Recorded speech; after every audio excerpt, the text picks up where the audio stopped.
Just before we get into this video, guys, if you want to follow me on social media, on Twitter and Instagram, the links are here. And if you also want to support me on Patreon as well and help out my channel, that would be absolutely awesome as well. But let's get on with the video. Hey guys, it is Wingy here and welcome to a brand new video. So what I'm going to start doing is I'm going to start doing top 5 lists of certain Doctor Who stories. So in this case, it's going to be top 5 Cybermen episodes, and then I'm going to do top 5 Daleks, Master stories, that type of thing. And then I'll probably do one for each of the individual Doctors as well. So top 5 first, second, third Doctor stories, etc, etc. But like I say, this one is going to be purely about the Cybermen, my favourite Doctor Who villain. If you didn't know already, you probably did. I go on about it way too much. So this is what I personally think are the top 5 best Cyberman stories. Now, obviously not everybody is going to agree. Some people are going to think, why isn't this story here? Why is that story there instead of this one? And I should also specify as well that I'm strictly talking about the TV series, so there's going to be no big finish here. So without further ado, let's get into it.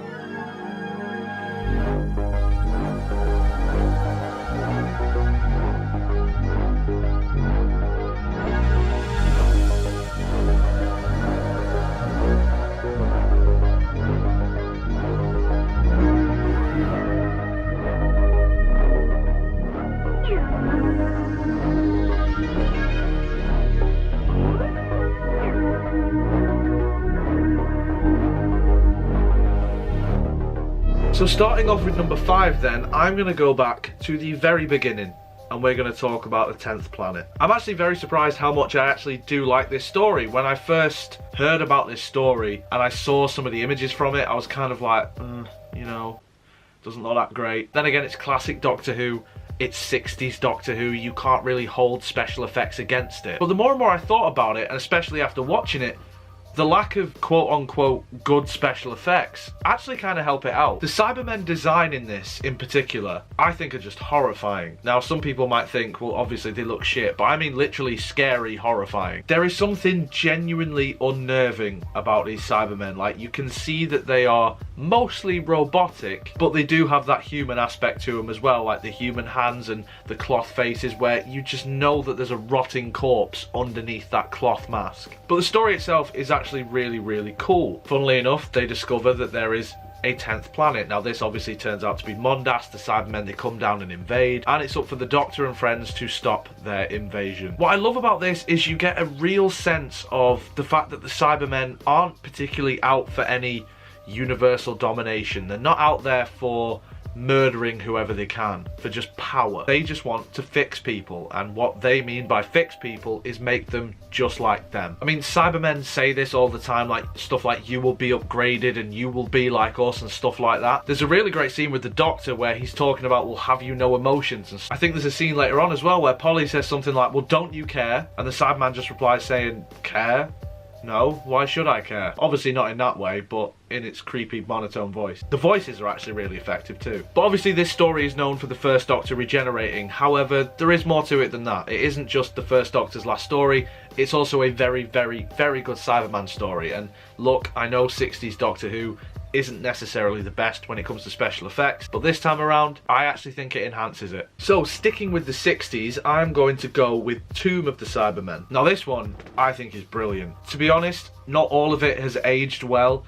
I think because it was a missing story for so long, when people finally found it, it probably didn't live up to the hype and the expectations, and people didn't think it was as good as it actually was before it existed again. But to be honest, it is a really solid story. I love Patrick Troughton in this story. You do get a kind of sense though that if the Doctor wasn't here, none of this would have happened, but at the same time I kind of like that because Patrick Troughton's Doctor is very much sort of bumbling in around the place, so the fact that he's just bumbling in this time as well happens to cause this chain of events. I love the dynamic that he has with his companions in this story as well. There's a moment with Jamie where they're first going into the tomb where they accidentally hold each other's hands, and that's really funny. There's obviously the famous scene with Victoria where he's talking about families and loss and stuff like that. But then of course you get the actual Cybermen in this story, who, I mean, the tombs of the actual Cybermen in this are so cool. I mean, it's 60s design, but it's really, really cool when you see them break out the tombs. It's really creepy. The music in this story is phenomenal as well. You get a real sense of scale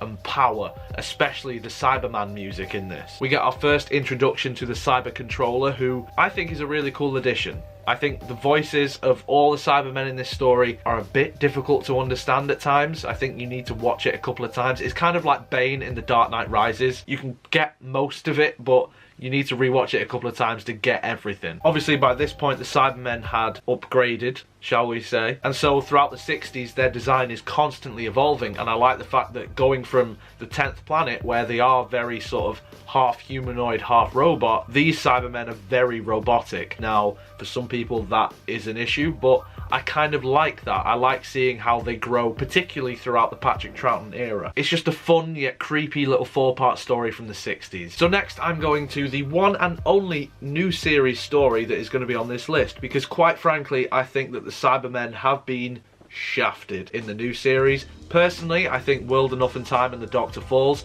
could have been the greatest Cyberman story ever. World Enough and Time looked like it was going to be. Dr. Falls just fucks it up. And obviously I'm not going to pick fucking Closing Time on Nightmare in Silver, so it's Rise of the Cybermen / Age of Steel. Now, for a lot of people, this was their first introduction to the Cybermen themselves. For me, it wasn't. It was another story on this list. However, seeing them in the modern era was quite fascinating. And if you have listened to the Big Finish audio spare parts, then you will know that not only was the writer involved in this story, but a lot of elements from that Big Finish adventure are used in this story. But what I really love about this one is the creepiness of them. Like, these Cybermen will literally come and drag you out of your home and convert you into a Cyberman. And I like the fact that for the first time, really, I think, if I remember correctly, it's a very personal Cyberman story, because we see people that we know and our characters care about get converted into Cybermen, which really raises the stakes and it raises the drama as well. Obviously, the big elephant in the room is the fact that they keep wandering around saying delete, delete, delete, you will be upgraded, and stomping around, and they are way, way,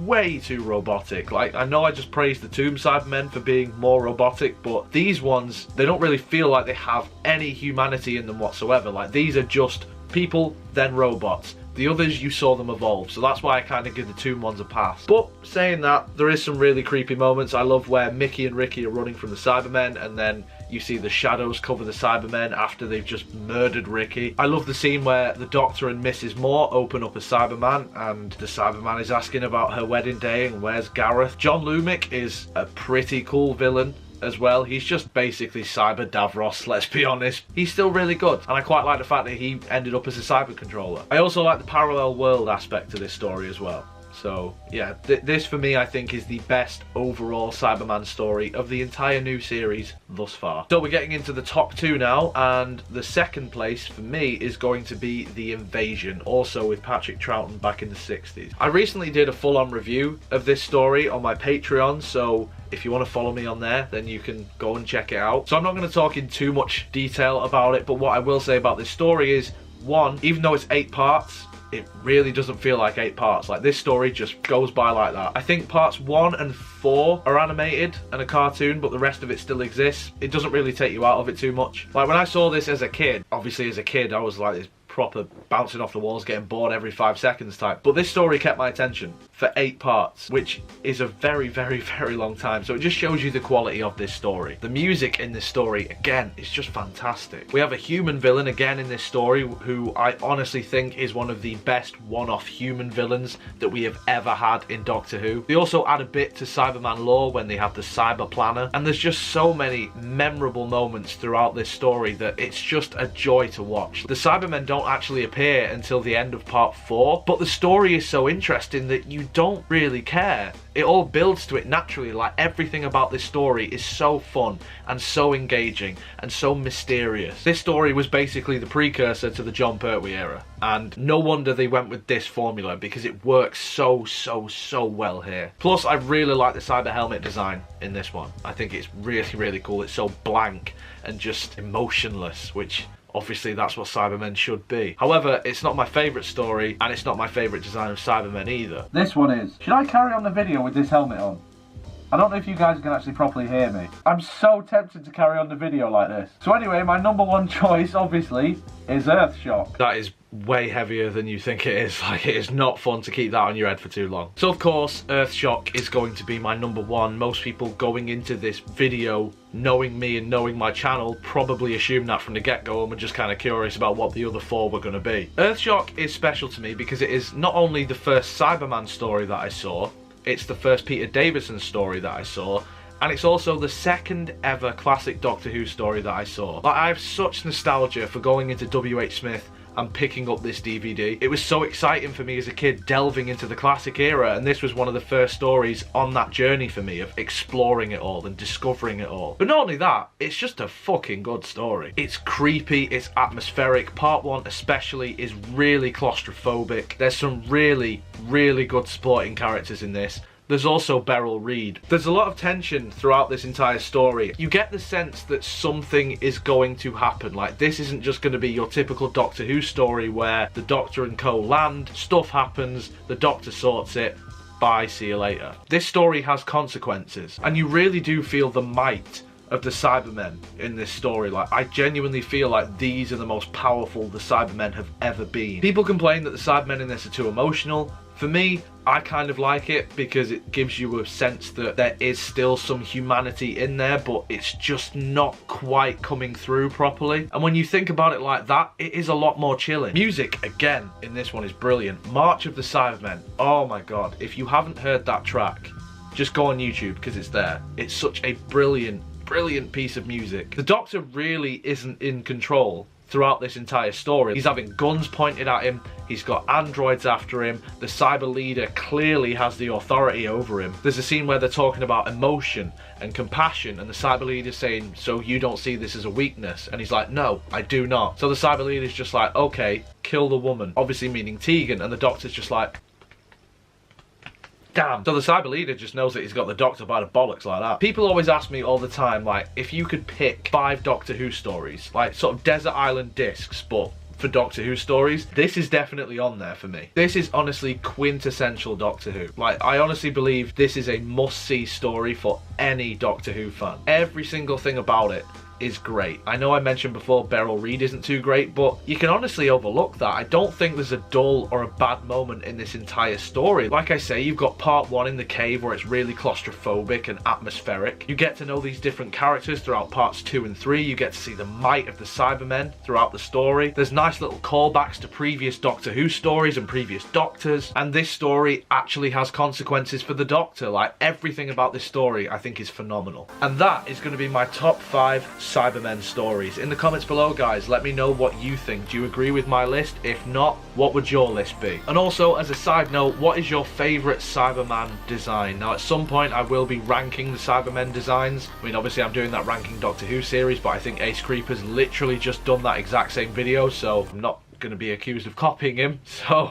I'm just going to leave that one for a bit. If you enjoyed this video, make sure you leave a like on it. Subscribe for more. Social media and Patreon links are in the description below, so if you would support me on any of those things, I would absolutely love you forever. But until next time, guys, take care of yourselves. Destroy them at once!